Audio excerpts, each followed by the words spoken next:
আমি যদি ব্লগার হয়ে যদি এই দিক দিয়ে উঠতে পারি না, এই যে এই নিচু থেকে যদি আমি এটা বেয়ে বেয়ে উঠতে পারি না, তাহলে আমি কিসের ব্লগার, তাই না? কিছু হচ্ছে আনারসের আনারসের বাগানটা হচ্ছে ওই যে ওইখানে সারিভাবে গাছগুলো লাগানো আছে।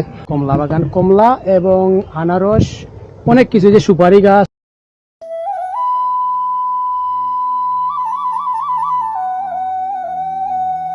হ্যালো এভরিওয়ান, কি অবস্থা সবাই, কেমন আছেন? আমি এখন আছি একটি আনারস বাগানে, আর এটি হচ্ছে পাহাড়ের উপরে।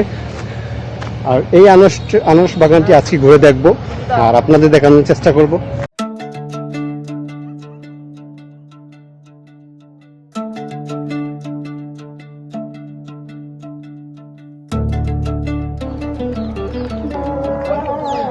আমি এখন যেখানে অবস্থান করছি সেটা হচ্ছে মাল্টা বাগান, আর এটা আনারস বাগান একই সাথে যৌথভাবে বাগান করা হয়েছে। সবকিছু পেয়ে যাবেন এই জায়গাতে।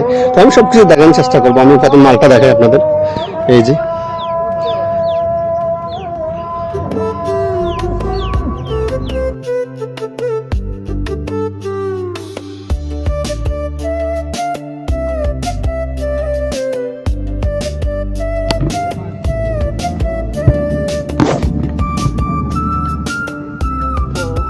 আরেকজন ব্লগার আছে, বিশ্ববিখ্যাত ব্লগার আফজাল ভাই। আফজাল, কি অবস্থা, কেমন আছেন ভাই?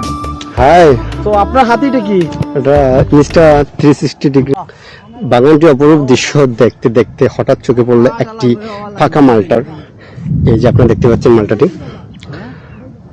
এটি হচ্ছে পাকা মালটা, আর এটি পাড়ার যোগ্য হয়েছে এখন। আর আমি যতদূর শুনছি এখানে অনেক সুস্বাদু মালটা পাওয়া যায়। আর আপনি দেখতে পাচ্ছেন যে মালটা গাছগুলা, এই যে, আর এই গাছে রয়েছে ছোট ছোট মালটা, এগুলো ভালো বড় হবে। আর এই বাগানটি পুরোটাই আছে এখন মালটা দিয়ে ভরা, যে বাগানে দেখতে পাচ্ছেন আপনারা। ও, আর ওই পাশটা সব কিছু হচ্ছে আনারসের বাগানটা হচ্ছে ওই যে ওইখানে সারিভাবে গাছগুলো লাগানো আছে। পুরো একটা পাহাড় জুড়ে এই বাগানটি। আর এটা ব্যক্তিগত, তাদের এই পাহাড়ের মধ্যে তার ব্যক্তিগতভাবে এটি ফলন চাষ করে।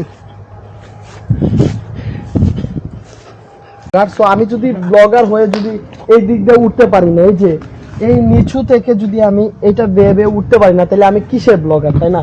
সো আমি একটু ট্রাই করবো যে এই দিক দিয়ে উঠার, উঠতে ওইখানে যাই আপনাদের দেখাবো। সো আমি যদি এরকম উঠতে পারি না, উঠতে যদি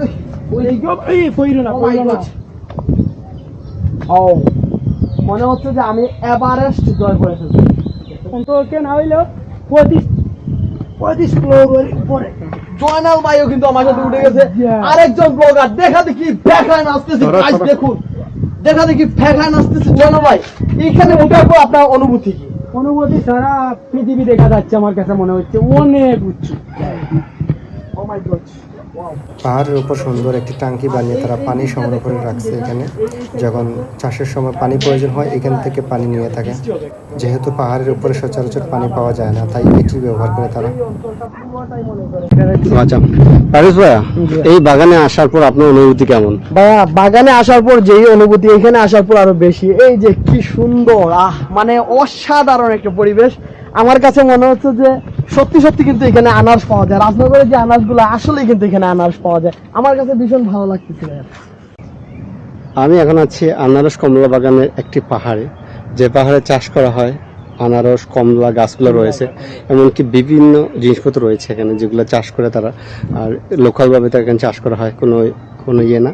তো আমি এখানে একজন ভাই আছে, বড় ভাই আছে, ওনার সাথে ওনার কাছে জানার চেষ্টা করব যে এই বাগান সম্বন্ধে সবকিছু। জানাল ভাই, কি অবস্থা ভাই? আলহামদুলিল্লাহ ভালো ভাই। এই বাগান সম্বন্ধে কিছু বলেন ভাই। এই বাগানে কি কবে কি শুরু হইলো না হইলো? এই বাগানে অন্তত 3 থেকে 4 বছর আগে শুরু হয়েছে। কমলা বাগান, কমলা এবং আনারস, অনেক কিছু, যে সুপারি গাছ, অনেক কিছু আছে। তবে মালটা অনেক ধরছে এখনো। আগে মালটাগুলা ধরছে, পাকছিল, শেষ হয়ে গেছে। এখন কিন্তু অ্যাভেলেবেল মালটা ধরছে প্রতিটা গাছে। তবে এগুলা পাকবে আরো মাস খানিক লেট, মাস 1.5 মাস এরকম। তবে এইগুলা লোকাল, কিন্তু ট্যাংরা বাজারও পূর্ব দিকে পড়ছে, পূর্ব ইলাসপুর ফাঁকিউরা টার্নিং এই জায়গাটাকে বলে। এই জায়গা সবকিছু কিন্তু লোকাল। এই যে আনারস আমাদের একটা বিশাল একটি বাগান, আসলে আমাদের বাড়ির পাশে, তো অথচ কিন্তু আমি জানি না। আজ ফার্স্ট আমি কিন্তু আসছি এখানে, একদম পূর্ব বিলাসপুর কুলাউড়া যাইতে পাশে একদম।